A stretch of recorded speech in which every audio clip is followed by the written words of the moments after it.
Eu me chamo Raquel, eu estou como coordenadora de programas da instituição e é um prazer, né, ter essa conversa aqui com vocês de um tema que é bastante relevante, né? Nós somos catingueiros e nós precisamos ter muito forte, né, e reconhecer essa identidade. Eu sempre fui amante do sertão, a minha primeira experiência, ela começou já dentro da universidade, quando eu comecei a estudar economia agrícola, né, eu sou economista, e aí eu fui me apaixonando aos poucos, né, a ADEL foi a minha porta de entrada para ampliar as minhas capacidades nesse sentido de estudar um pouco mais sobre economia agrícola e regional, e de poder, né, contribuir com a missão de gerar desenvolvimento local nas comunidades resilientes, né, trabalhar com jovens agricultores, com agricultores, e aí eu sempre venho buscando ler um pouco mais, né, sobre a temática. A Caatinga, ela, além de uma sensibilização, ela nos remete um desejo de agir, e isso foi me motivando e foi sempre me deixando com mais vontade de aprender. Eu não sou professora, apesar de já ter uma experiência com oficinas, de trabalhar bastante dessa forma, mas eu não sou professora, então a gente está aqui realmente para ter uma conversa, para ser uma troca de experiências, né? Então, assim, o nosso tempo, ele é reduzido, né? Bem que eu queria, assim, passar o dia todo para a gente conversar, porque tem bastante coisa que a gente pode abordar, né, nessa temática, mas nós vamos ter aqui cerca de 1h30 para a gente conversar, trocar experiências. Então, eu peço que vocês contribuam bastante aí no chat, possa também ligar o microfone, se desejar, para falar, porque eu também quero aprender e eu acredito que esse momento, né, principalmente nessa pandemia que a gente está vivendo e tendo que se adaptar a esse meio virtual, é um momento de bastante conhecimento. Então, vou colocar aqui uma singela apresentação que eu fiz para a gente se basear e se organizar, tá? Então, a nossa temática, né, é sustentabilidade e conservação da caatinga. Assim, a gente teria muitas coisas para estudar e para conversar sobre, mas, assim, a ideia, em geral, que a gente vai conversar agora é sobre a dimensão territorial e a importância do bioma caatinga, entender que elementos são esses que caracterizam a caatinga, né, como nossa, como essa exuberância toda que ela tem, a relevância, né, em relação aos demais biomas brasileiros. E aqui eu destaco que, além dessa minha fase, né, que eu disse bastante apaixonante de procurar entender um pouco mais sobre a caatinga, pela ADEL também tive experiência, né, de vivenciar um projeto e uma oportunidade lá no Amazonas. Então, a gente consegue começar a identificar as diferenças e o tanto que é importante, né, a gente se sensibilizar nesse ambiente que é nosso. Então, a gente vai também falar um pouco da ocupação da caatinga, quais são esses impactos, né, que a ação humana está trazendo no solo, na água e na biodiversidade do bioma, e refletir um pouco desses impactos e quais são as possibilidades que a gente tem de recuperar e preservar e conservar, né? E conhecer um pouco das oportunidades, né? Quando a gente está aplicando uma oficina sobre a caatinga, é notório como a gente vive aqui, mas a gente não tem, né, o conhecimento de como a gente pode usar de forma sustentável, né, a caatinga e garantir o bem-estar e a nossa permanência, né, no campo. Porque muitas vezes a gente vai conversar, a gente sai porque não enxerga essas oportunidades. Mas aí a gente vai conversar um pouco e vocês também vão contribuir com elas. Então, de uma forma geral, a gente vai falar sobre a abrangência, a caracterização, a ocupação, a conservação e as oportunidades e potencialidades da caatinga. Muita coisa, né? De experiências, né? Então, eu já vi que tem pessoas da instituição, mas tem educadores, professores, né? Gente que tem muita técnica, né, para falar e muita habilidade para falar sobre o assunto. Então, vocês podem contribuir também. Interagir, e aí a gente fica aqui por em torno de 1h30, 1 hora e mais um pouquinho, para a gente conseguir abordar essa temática. Eu confesso que eu amo oficinas presenciais. Eu gosto muito da interação face a face, né? Mas como não é possível, a gente tenta se adaptar e interagir de um modo virtual. E aí, para a gente começar, assim, a nossa conversa, né? É preciso conhecer para preservar. Eu não consigo ter uma relação, uma intimidade, uma sensibilização, se eu não conhecer aquilo que eu estou com interesse, né?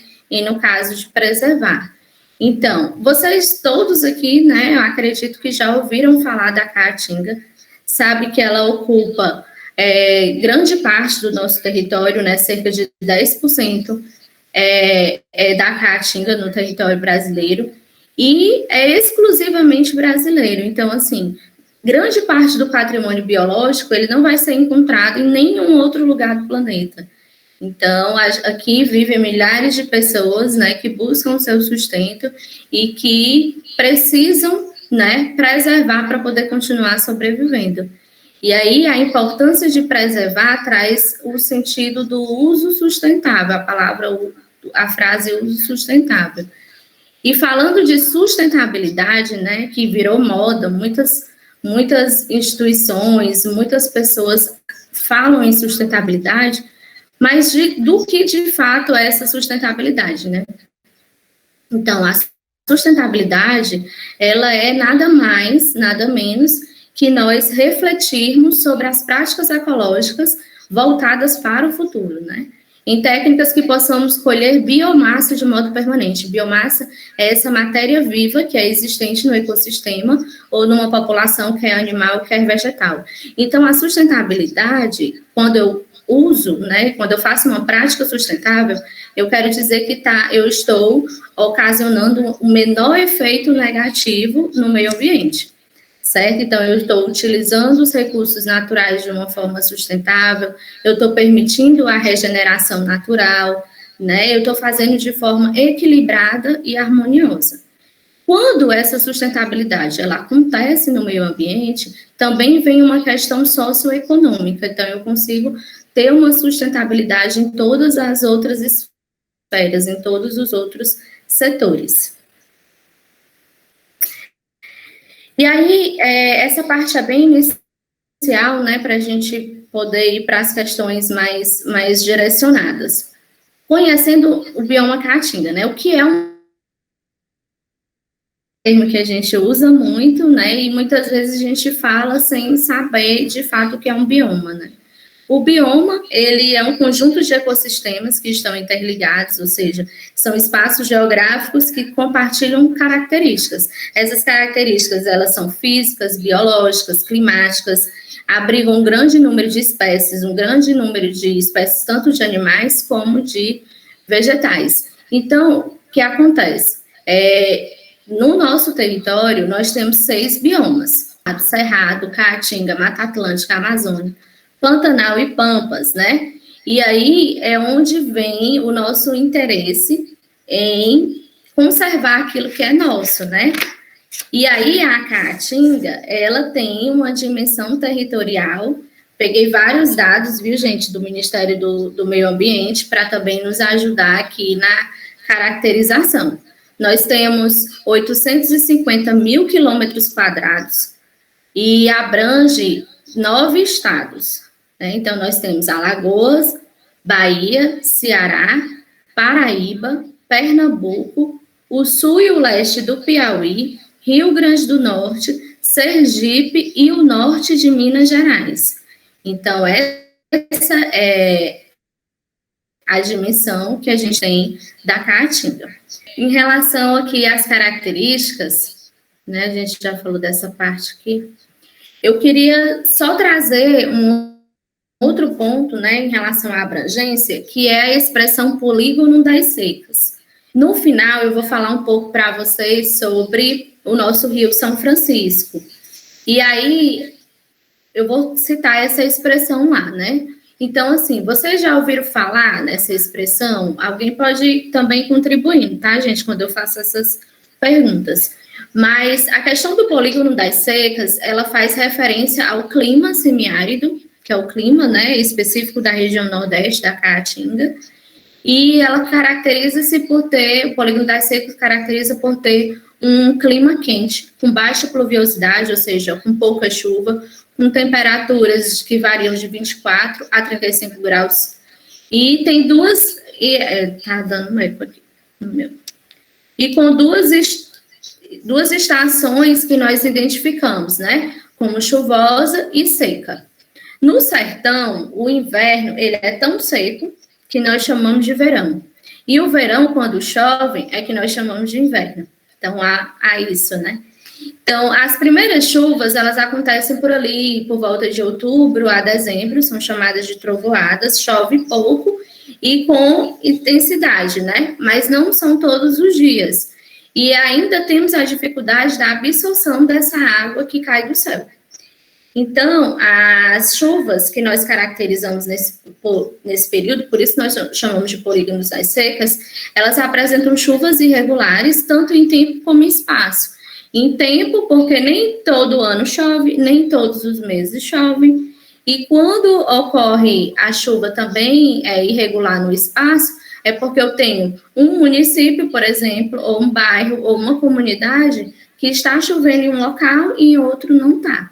Então, algumas vezes essas chuvas são torrenciais, locais, né, e de pouca duração. Aí, uma coisa que é muito interessante é que esse período, ele dura cerca de 3 a 5 meses. E o período, né, da seca, ele dura de 7 a 9 meses. E nesse período, o que é que elas caem, protegem toda a vegetação, e é nesse período que as plantas, elas fecham seus estômatos, né, para garantir a sobrevivência sem a água. Então, ela começa a armazenar. Então, procurando numa linguagem, né, bem técnica do que seriam estômatos, são pequenas aberturas, né, encontrei justamente o que o Ministério do Ambiente declara como estômatos, são pequenas aberturas encontradas na epiderme das plantas. E cada uma delas tem uma célula guarda que modifica o formato para produzir a abertura e o fechamento dos poros. Então, é mais abundante, né?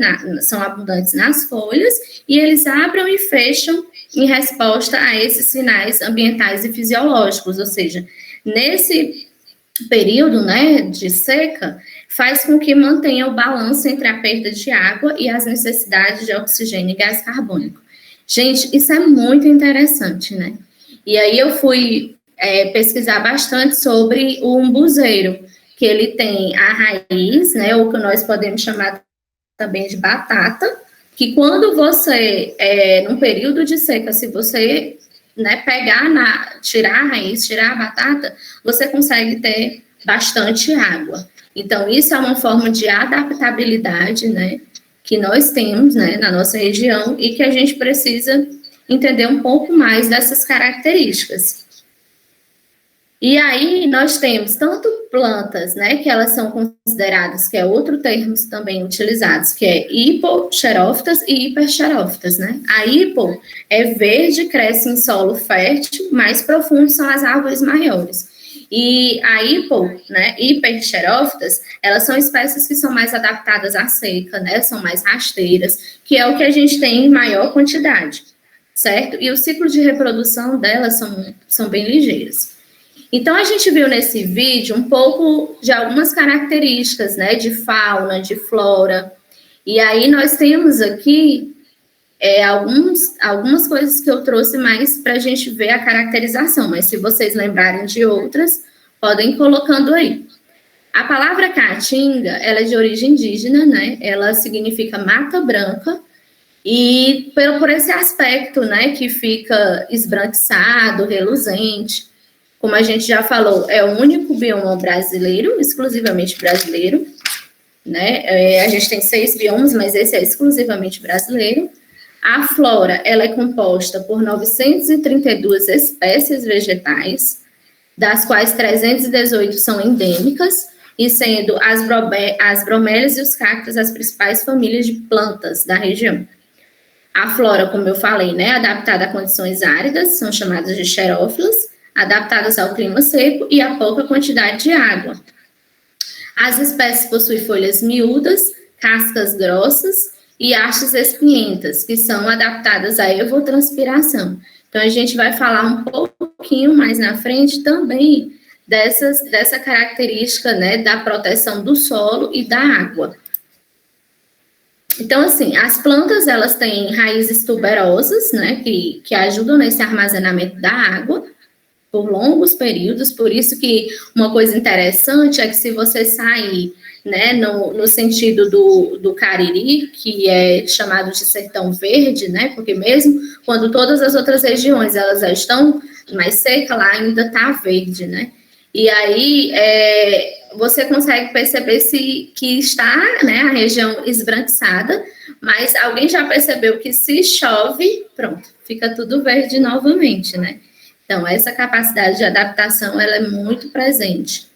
A fauna abriga 178 espécies de mamíferos, sendo 591 de aves, 177 de répteis, 79 de anfíbios, 241 de peixes, 221 abelhas.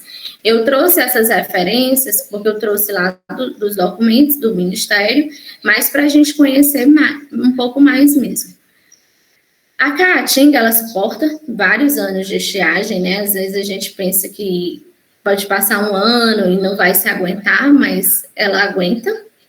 Ela é arbórea, arbustiva e aberta. Nesse sentido do arbustivo, né? Que é como eu falei, dessas de pequeno porte, mais rasteiros, né? E aberta porque eu vou falar para vocês também lá da vegetação ali da Chapada do Araripe. Quando a gente sobe, a gente tem mais um cerrado.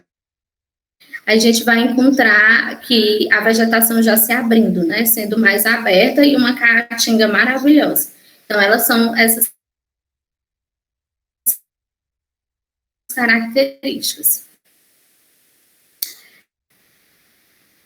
Outra característica que a gente é a diversidade de espécies, como a gente viu aí na fauna e na flora, e aí eu trouxe alguns exemplos aqui para dizer para vocês, que alguns eu nem conhecia. Aqui. É o caso, né, nós temos o caso dos cactos, o mandacaru, o xique-xique, que são bem conhecidos, né, facheiro, as bromélias do tipo mangabiras e leguminosas, como, por exemplo, as catingueiras, que elas são também usadas como remédio, né? Juremas e angicos. Então, essas são as principais. E nós temos as de raízes tuberosas, né? Que são capazes de armazenar água por muito tempo, que é no caso do umbuzeiro, como eu falei.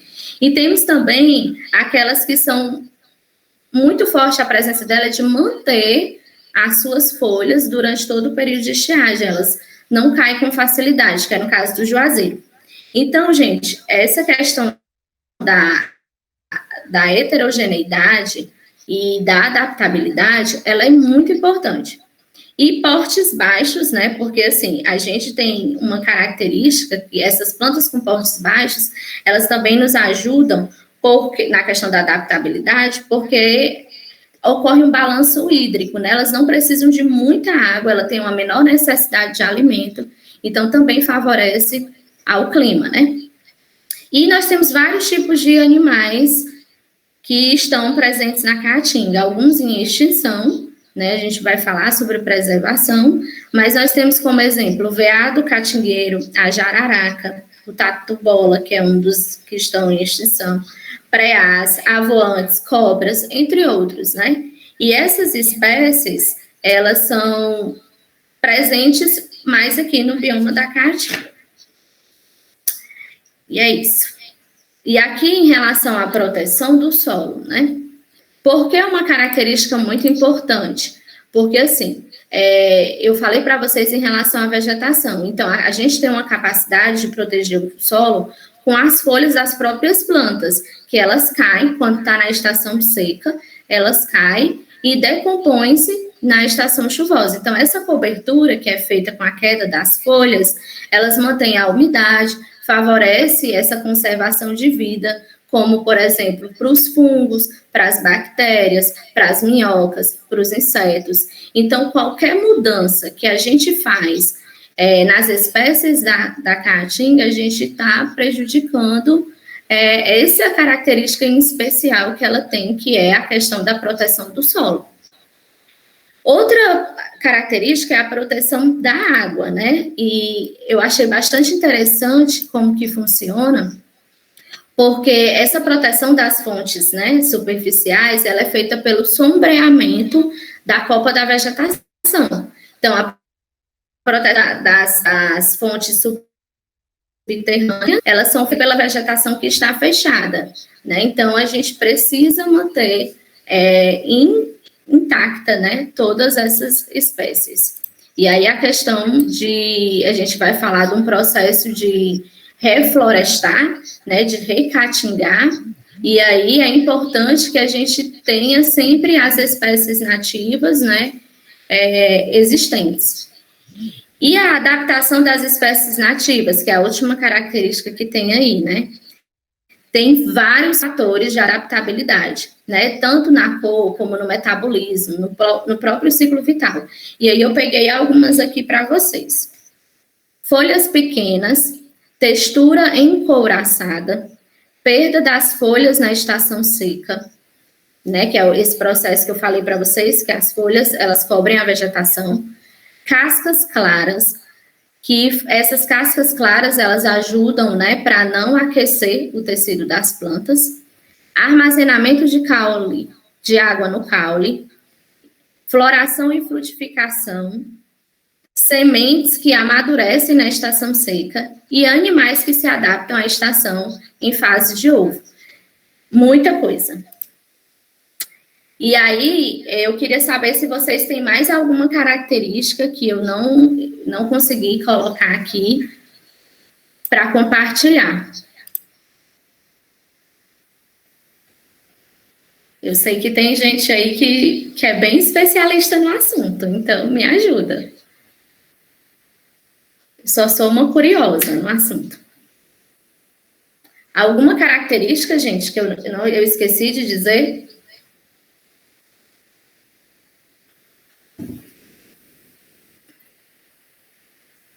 Não, né? Então, vamos continuar. E aí, eu tenho um desafio, né, para vocês, assim. Eu queria que vocês conversassem, para a gente encerrar um pouco essa questão da caracterização, com as pessoas mais antigas da comunidade de vocês, né? Sobre as espécies de plantas, de animais que existiam, que hoje não existem. Existem plantas nativas que elas deram o nome à comunidade. E hoje a comunidade tem o nome, mas não tem a planta. Então, é importante que a gente buscasse, né, conhecer um pouco mais sobre essa questão de observação mesmo, de conhecimento das paisagens. E uma dica que eu dou aqui para vocês também é sobre o novo Código Florestal, né? É um documento muito importante, tem muita coisa falando sobre a exploração. E aí, se vocês puderem anotar, para dar uma olhada depois, tá bom? Em relação à ocupação e à conservação da caatinga. O processo de ocupação da caatinga, ela veio lá desde o princípio da colonização no Brasil. Então, hoje a gente tem essas características no nosso bioma e veio da consequência de ser o primeiro cenário que os portugueses chegaram aqui, né? Então, assim, foi a primeira área que ela foi desmatada, né? Principalmente visando o lucro europeu. Então, permitiu que e consolidasse junto com o sistema econômico. Daí, a caatinga, ela veio também de um processo da ocupação dos portugueses aqui com a chegada do gado, né? Então, eu peguei até um cordel aqui que explica bem direitinho como se deu, né? E aí, hoje, a gente tem essa formação desse clima semiárido e seco, devido também a esse processo de ocupação. O Cordel, ele diz assim, ó, para garantir carne e leite para toda a população e para os engenhos de açúcar, couro e forças de tração, os portugueses trouxeram boi para essa nação. Para evitar prejuízo ao povo canacieiro, o rei obrigou o gado a ganhar o tabuleiro, deixando a zona da mata varando o sertão inteiro. Onde houvesse uma ribeira com água e um pouco de sal, surgiu uma modesta casa, tendo na frente um curral, e um vaqueiro afamado, fundador de arraial. Então, esse processo se deu dessa forma há muito tempo. Inclusive, quando a gente vai falar sobre cultura e sobre a própria fala do nordestino, a gente consegue trazer as origens daí, né, desse português medieval, né? Eu vou indicar uns episódios para vocês aqui de um programa, e lá ele fala exatamente isso, que a troca do L pelo R, né, se deu daí, desse processo medieval, inclusive na nossa fala. Então, tudo, não só a questão do solo, né, mas a questão da cultura, a questão a gente vai conversar sobre música, tudo isso veio desse processo de ocupação, certo? Só que essa ocupação, desde a época medieval, é de exploração, de degradação. E aí eu queria que vocês me dissessem quais são os impactos que tem a ocupação humana sobre a Caatinga. Bom, gente, então, aqui, ó, os impactos deixa eu colocar aqui maior, né? Pronto. Os impactos que a gente tem, alguns, né, na verdade. O desmatamento, como vocês falaram, a erosão dos solos, é uma coisa muito interessante falar da erosão dos solos, né? Porque a gente sabe que é uma consequência natural, mas ela também pode ser provocada pela ação humana. Então, assim, quando eu estava falando para vocês das chuvas, das enxurradas, né, das chuvas que vêm, que elas caem no solo. Peraí, gente, só um instante. Bom, gente, então, em relação à erosão do solo, né, ela pode ser tanto um processo natural como um processo provocado pelo homem, porque quando ocorrem as enxurradas, né, que eu falei para vocês, as chuvas torrenciais, elas podem carregar, transportar o solo para uma região mais baixa, causando a erosão.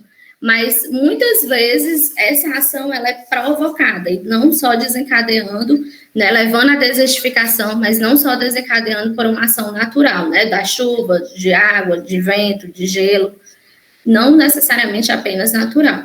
E aí vocês falam, a gente tem a questão do efeito estufa, né, esses gases que entram em contato com o ambiente, e aí eles absorvem radiação solar, emitem de volta e provocam o calor excessivo.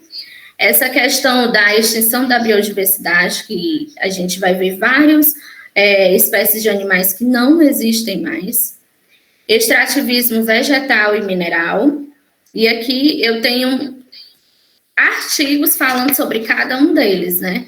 Inclusive, eu quero deixar aqui vocês bem à vontade, que depois vocês podem me procurar, né? Eu tenho bastante referências que eu li bastante para tentar trazer o máximo resumido para vocês, mas se vocês entrarem em contato comigo e pedirem, eu posso enviar todos eles para vocês, não tem problema.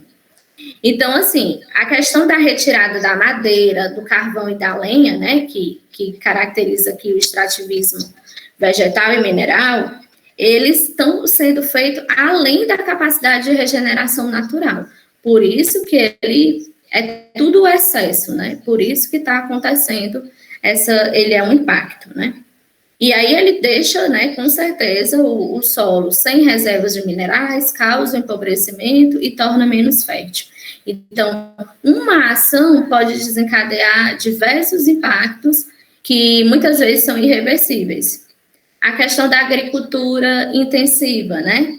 São grandes áreas que são expostas à erosão. Vem a questão da broca, da queima, né, tornando uma área infértil, porque a gente vai ver que é uma prática quando o humano ele vem e ele faz esse processo de queima e acha que vai se restaurar naturalmente. Então, não acontece isso, né? A questão contamina, né? A questão das águas também com essa ideia da prática da agricultura intensiva, alia junto com o uso de agrotóxicos e aí vira aquela bola. Em relação à pecuária, né? O que é que acontece quando essa prática ela vira um impacto muito ruim? Porque rebanhos, eles têm um manejo adequado, né? E quando você tem a ausência de um manejo adequado, ocorre o sobrepastoreio. Né? Então, acontece que você tem, por exemplo, um pisoteio constante dos animais lá na vegetação e faz com que não ocorra propagação natural e ainda deixa o solo mais empobrecido. Construções também, a questão de obras de engenharias hidrelétricas, tudo isso pode, inclusive, alterar o curso natural dos rios, a paisagem, fauna, flora, um bocado de coisa. É muita coisa. Certo? Todos esses impactos, eles geram causas. E aí, quais são essas causas, né? Fiz uma lista aqui de causas que são geradas. Altos índices de devastação, o potencial de proteção, como eu disse para vocês, do solo e da água fica reduzido, os solos empobrecidos, baixa regeneração natural, espécies de animais e vegetais ficam ameaçadas, né? Os rios assoreados, fontes de água num nível extremo de escassez, baixa diversidade e disponibilidade de alimentos, porque uma grande coisa que a caatinga nos dá são os alimentos, né? O sertanejo vai passar necessidade, vai querer sair do campo, e aí por isso que a gente vai ter que praticar o uso sustentável, as práticas de uso sustentável, para que, inclusive, a vida desse sertanejo, ela se torne mais presente, mais possível, né, no campo. Porque, senão, gente, qual será o futuro da caatinga, né? Essas práticas que são feitas de forma errada, né, a gente pensa no presente, não pensa na geração futura, não pensa no futuro. E isso tudo é muito complexo e exige diversas soluções, diversas ações conjuntas. Precisa de cooperação de órgãos, né, de instituições, das pessoas. Uma junção de coisas que não é tão fácil de fazer, mas que é possível. Certo? E aí, por que conservar a caatinga, né? Tantos anos a gente fala de conservação, mas muitas vezes ainda não entra, né? Mas o porquê conservar? Dos primeiros motivos é a proteção contra a erosão e manutenção da fertilidade. A gente já falou da questão da proteção do solo, para que as plantas consigam, né, se regenerar naturalmente. E, assim, essa proteção do solo não é só porque as folhas caem, cobre a vegetação, tem aquela proteção, né, que serve pelo período todo de estiagem contra a erosão, mas também, gente, contra a insolação. Uma coisa muito interessante que eu encontrei. E, assim, essas plantas, as folhas, quando caem, que elas cobrem a vegetação e que faz todo esse processo, elas só vão se decompor, devolvendo para o solo biomassa, quando chover. Então, é por isso que esse processo tem que ser respeitado. A gente não deve estar alterando, porque a gente tem essa missão, né, aí, esse motivo, que é a proteção e manutenção da fertilidade. Conservar os recursos hídricos, né, porque se o solo estiver protegido, né, pela vegetação nativa, das espécies nativas e pela sombra, as águas das chuvas, elas vão ser absorvidas, né, e vão alimentar reservas de água subterrânea, fontes, todo o curso de água que tiver, como, por exemplo, os rios e poços, né. Então, sem essa vegetação, o que é que vai acontecer? A água vai vir, não vai ser armazenada, 90% é outro dado do Ministério do Ambiente. Dessa água, ela é desperdiçada, então a gente perde, né? Conservar o clima, né? Quem não gosta de ver aquela área repleta de vegetação, de você passar e ver um clima extremamente agradável, é muito bom, né? Mas aí a gente tem que perceber que é para isso que é preciso evitar extremos, né? Dessa devastação que a gente faz com a caatinga. E proteger o ambiente contra pragas outro motivo que tem de conservação da caatinga. Então, a vegetação, ela serve de abrigo, né? Abrigo para os animais. Então, se a gente não preserva isso, o ambiente ele também não consegue agir contra esses inimigos naturais que aparecem, tá bom? Ok. E aí, eu tô preocupada com o tempo, mas vai dar certo. E aí, assim, a gente preserva e a gente precisa identificar as oportunidades que existem dentro da caatinga, que potencialidades elas têm. Aqui as oportunidades, né? A caatinga ela é uma fonte de matérias-primas, como frutos silvestres, forragem, fibras e plantas medicinais. E tem também uma outra oportunidade que é o ecoturismo, mas não são somente essas. Bom, gente, outras utilidades é a alimentação humana, né? Eu falei para vocês mais na frente, mais atrás dos alimentos, remédios caseiros, forragens para grandes e pequenos animais, produtos de higiene pessoal, pasta de dente sustentável. Aqui, o pó de joar, óleos comestíveis e industriais, isso mesmo, Denaí, um grande potencial com a carnaúba, isso mesmo. Matéria-prima para tintas, lenhas, carvão, restauração florestal, ornamentações, composição de sistemas alimentares, como os agroflorestais, medicina veterinária, e eles também, os animais, eles são provedores, né, de alimentos, como ovos e mel. Então, tem muita gente, muita. E aí, alguns animais que a gente tem, né, os preás, mocós, cutias, pebas, tatu verdadeiros, eu nem tinha falado deles, né, mais na frente. Os iambus, os avoantes, abelhas, são muitos.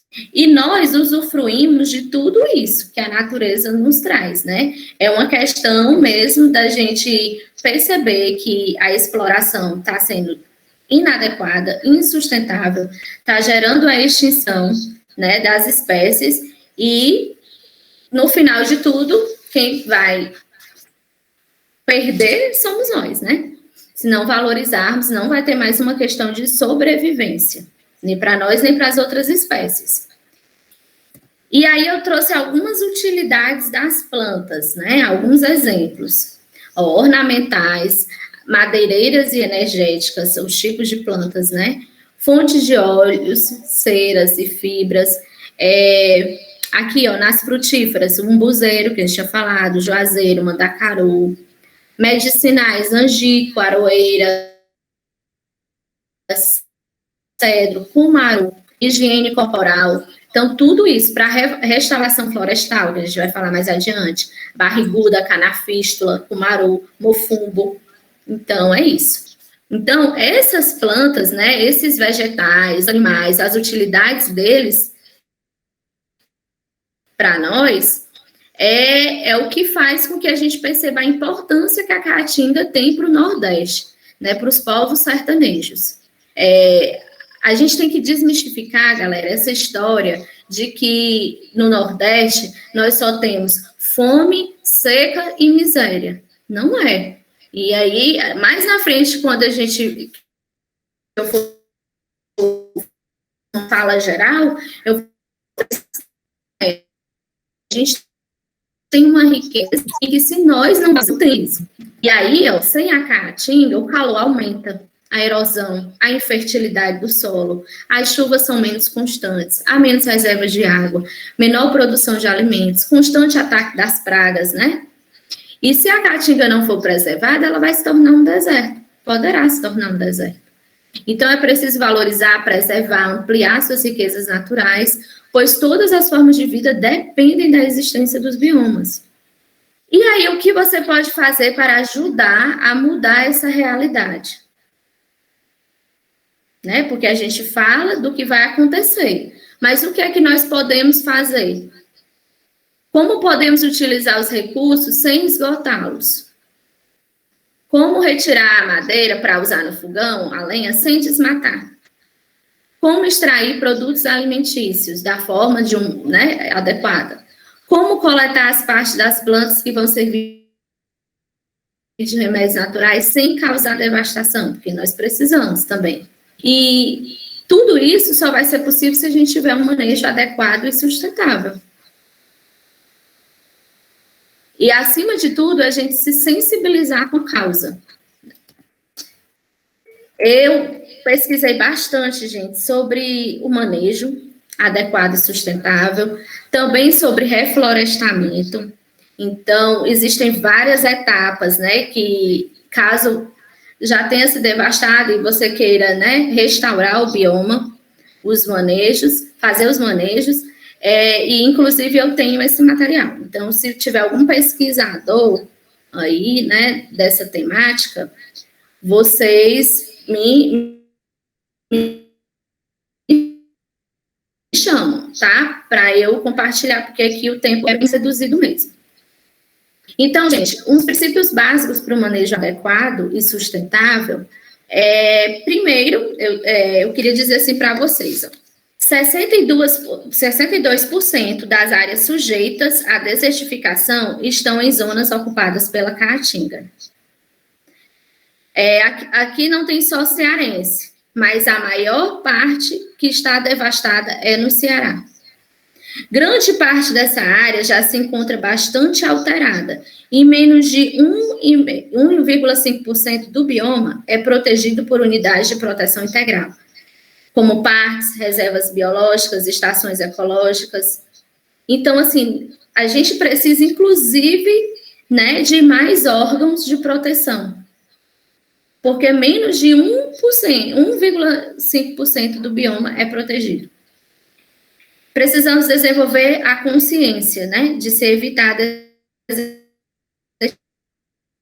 desertificação, ter formas de exploração sustentável e garantir esse ambiente equilibrado para gerações futuras. Então, essa aqui são algumas formas, alguns dos princípios básicos de um manejo adequado e sustentável.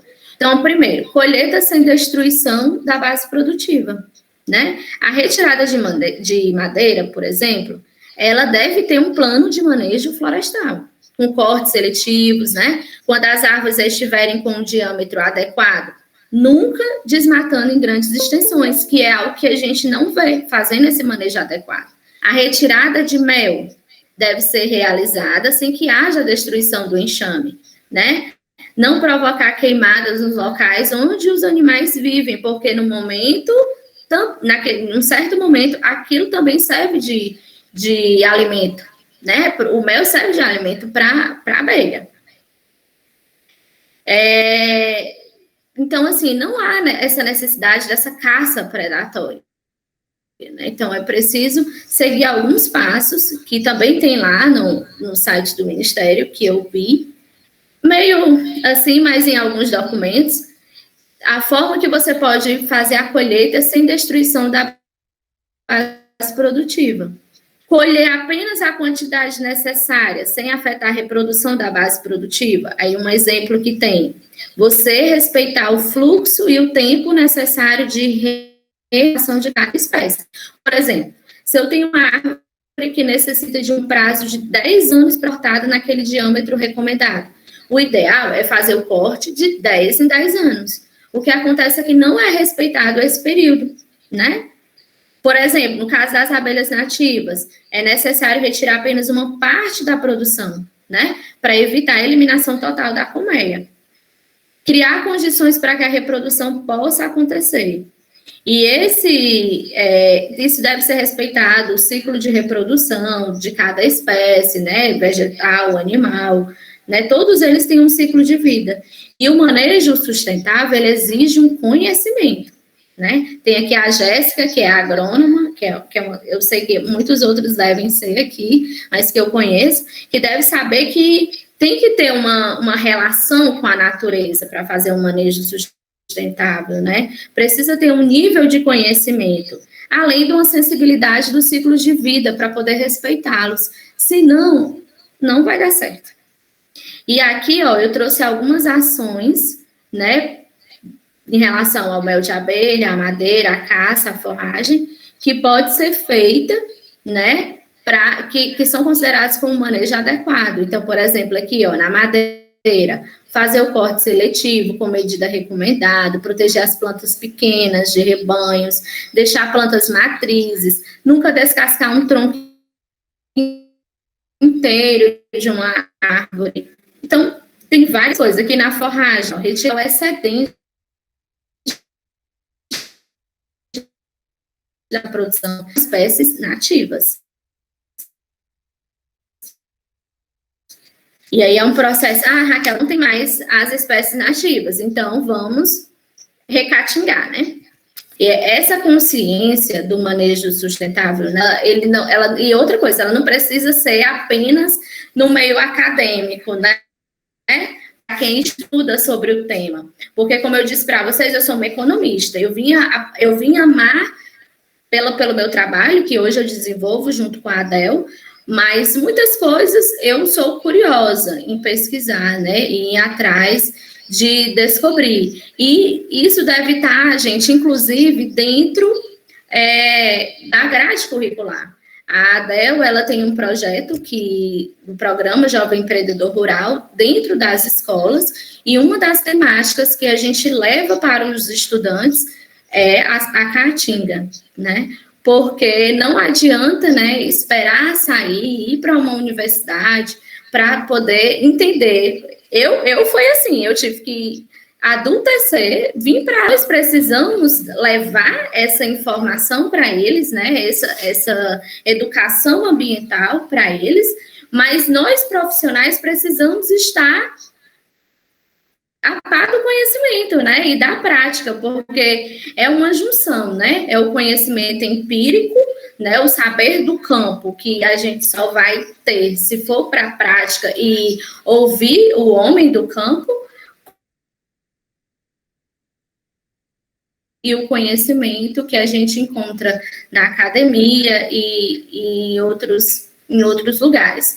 Mas essa junção, ela é muito importante, porque muitas vezes o agricultor, ele está lá, bem afastado, lá na sua região, e ele mesmo faz e não sabe que está errado, né? Eu vou dar um exemplo em relação a apicultores, né? Eu escutei do apicultor Everardo, né, que ele é apicultor desde 2007, que hoje ele está aprendendo a recatingar, porque antes, para poder criar as abelhas, ele desmatava, fazia isso, fazia aquilo, e por muitas vezes falta de conhecimento, mas quando ele começou a adquirir, a perceber aprender sobre o manejo, né, adequado, ele hoje é um defensor e que preserva o meio ambiente. Então, muitas vezes falta isso, falta nós profissionais, né, já que nós somos esse elo de ligação com o agricultor, né, com o do campo, e nós profissionais, enquanto educadores, enquanto técnicos, enquanto professores, a chegar em todas as esferas, como eu disse, porque nós não vamos conseguir sozinhos. E essas práticas, elas precisam, sim, ser uma via de cooperação, né? Então, isso mesmo, contribuir. E fica aí a sensibilização para a gente conseguir atingir muitos setores. Mas eu vou fazer aqui um gancho com o que o Pedro está falando, que, assim, a região mais rural brasileira é o Nordeste. E, assim, a gente também, além desse mito, né, que a gente tem de que as pessoas, né, que ficam de outros estados, né, dizendo que o Nordeste é sempre seca, fome e miséria, as pessoas estão conseguindo viver no campo. Não é real dizer que o campo está se esvaziando, né?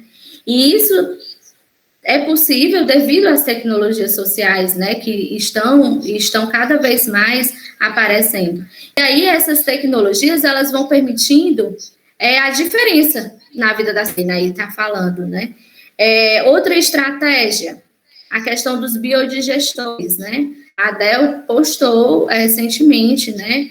E aí vocês podem dar uma olhada lá no site, no Instagram, tem várias coisas falando sobre o uso do biodigestor, que diminui essa pressão no bioma caatinga, né? Uma vez que você tira aquela necessidade de para a produção de lenha.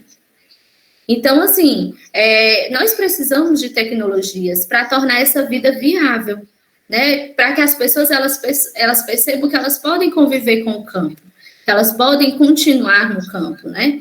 E atualmente nós temos, de acordo com os dados do Ministério do Ambiente, 27 milhões de pessoas que vivem na Caatinga. Então, como o Pedro puxou aí o gancho, né? Obrigada, Pedro. A ideia é preservar a Caatinga e recatingar mesmo, né? Fazer um processo de educação ambiental, como eu falei, aprender sobre as práticas tradicionais, sobre os saberes, né, que são passados de geração para geração. Nós não podemos jamais achar que o homem do campo, ele não tem o que nos ensinar, porque é o saber empírico, né, tudo isso que o próprio homem do campo, ele tem, que ele nos ajuda, né, a entender tudo isso e juntar junto com o conhecimento, né, acadêmico que a gente tem. Juntar a tecnologia. E assim, a gente vai conseguir preservar o meio ambiente, a gente vai conseguir preservar a Caatinga de modo sustentável. Eu acredito, Raquel, né, que buscar técnicas de convivência sustentável no semiárido parte também para uma questão sociológica. É uma questão sociológica. Eu, assim, valorizar as espécies, né, saber da importância que eu tenho de cuidar do que é nosso, diversificar as plantas nativas com as culturas, eu acho que isso é importante. Mas outra coisa que é importante é o assentamento. Como o professor Jodeilson falou, todas as esferas, todos os setores precisam ter uma educação contextualizada. Quando a gente leva um projeto para dentro das escolas, a gente quer que os jovens, os adolescentes, eles já tenham um pouco desse conhecimento, né? Que venham juntando junto, né, com projetos, políticas públicas, né, o saber do homem do campo, a academia, todo mundo junto com uma cooperação, a gente vai conseguir, né, tecnologias aí que o Pedro falou. Existem etapas para a gente fazer um reflorestamento de uma forma adequada, né? É uma alternativa, né? O reflorestamento é uma boa alternativa para a preservação das espécies e recuperação de áreas que foram destruídas, né? Então, existem alguns cuidados que precisam ser feitos, como eu disse, tem a questão do conhecimento. Então, alguns cuidados aqui eu separei para a gente conversar, para a gente saber, né?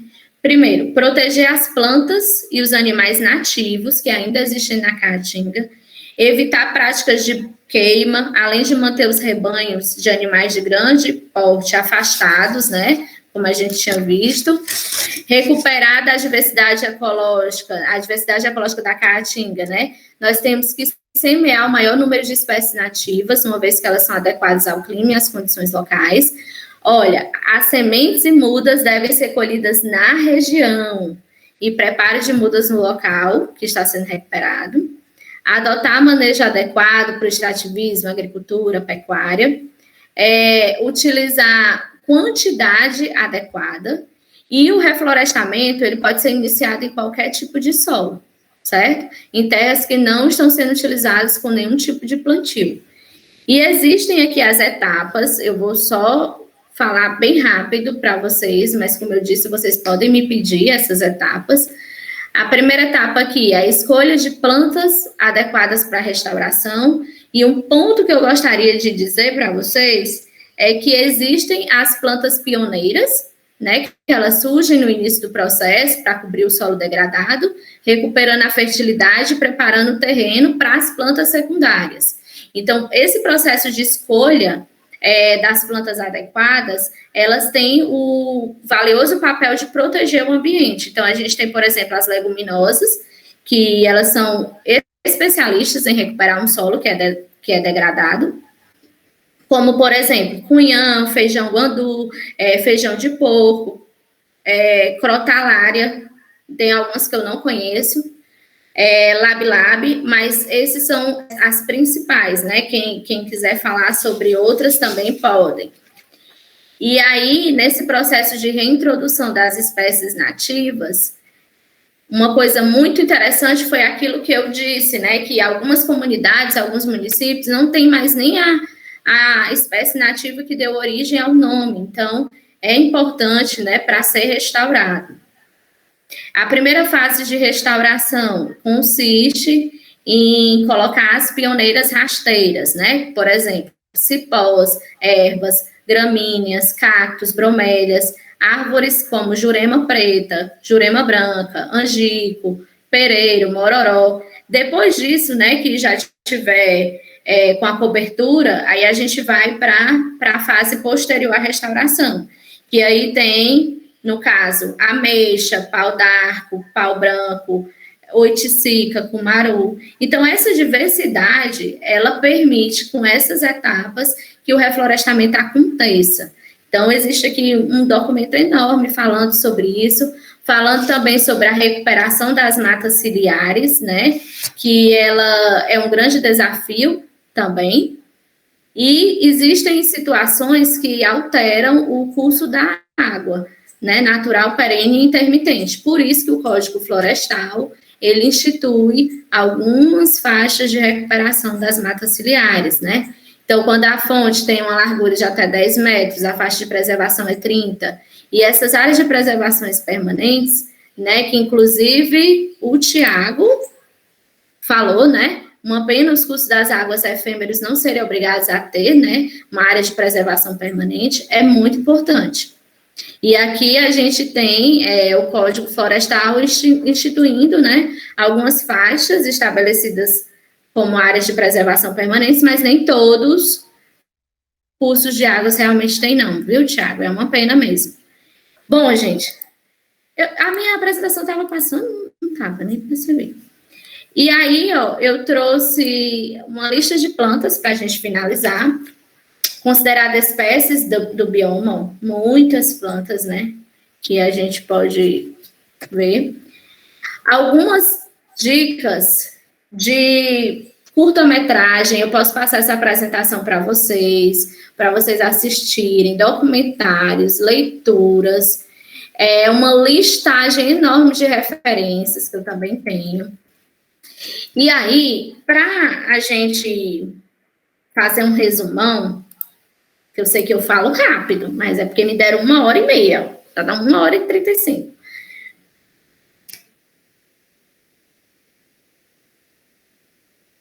A gente vai ver o da Caatinga, alguns de vocês devem conhecer. Ele é um programa que foi... Tem um ruído. Ixi. Eu posso desligar já aqui o meu celular, deve ser...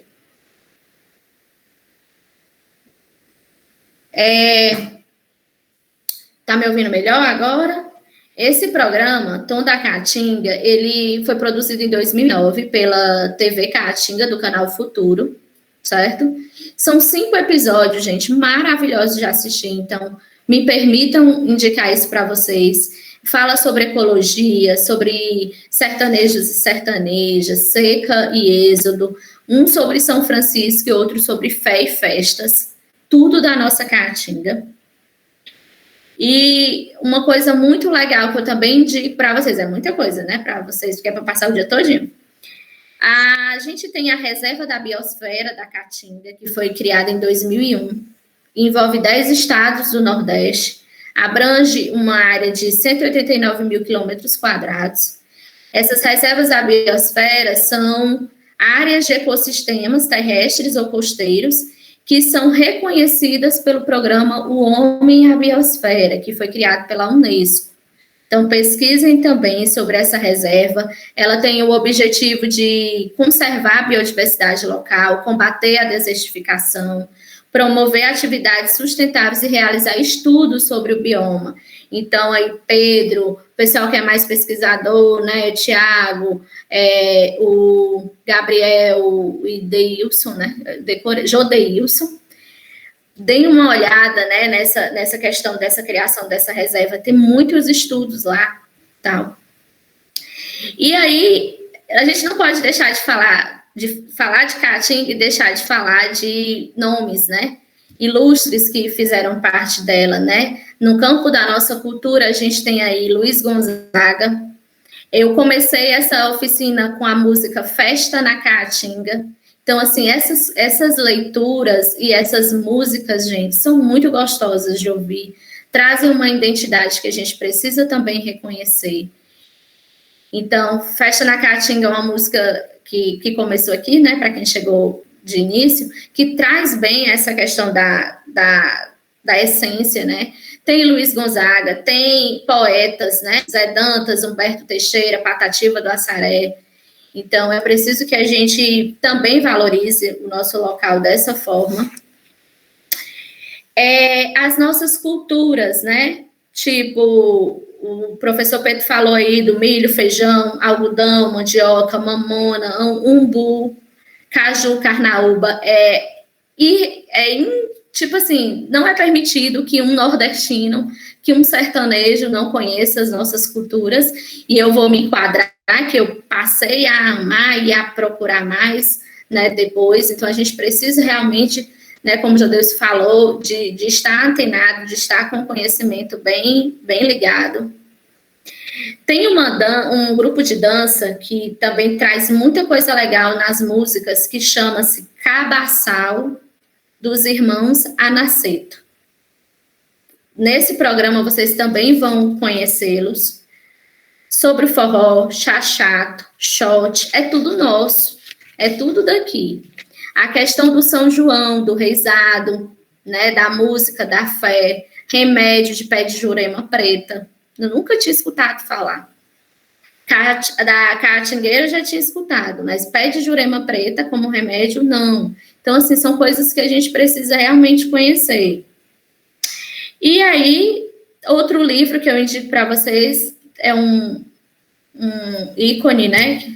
Vidas Secas, de Graciliano Ramos. E no mais é isso, eu vou finalizar dizendo para vocês que foi muito importante, né, estar aqui. Eu também sou da ideia que eu acredito que a gente só vai conseguir ter um ambiente favorável, né, no campo, onde as pessoas consigam viver com dignidade, com bem-estar, se a gente tiver as tecnologias, né, o conhecimento. Então, são várias coisas, a gente conseguir preservar as nossas plantas, né, como eu falei, e a questão do conhecimento, dessa educação contextualizada, acesso a crédito. Como o nosso tempo é reduzido, né, eu peço desculpas por ter estourado um pouquinho aí do tempo, mas é isso, muito obrigada, né, pelo convite, agradeço a minha diretora, né, por ter me disponibilizado essa oportunidade, a Adel, e no mais é isso.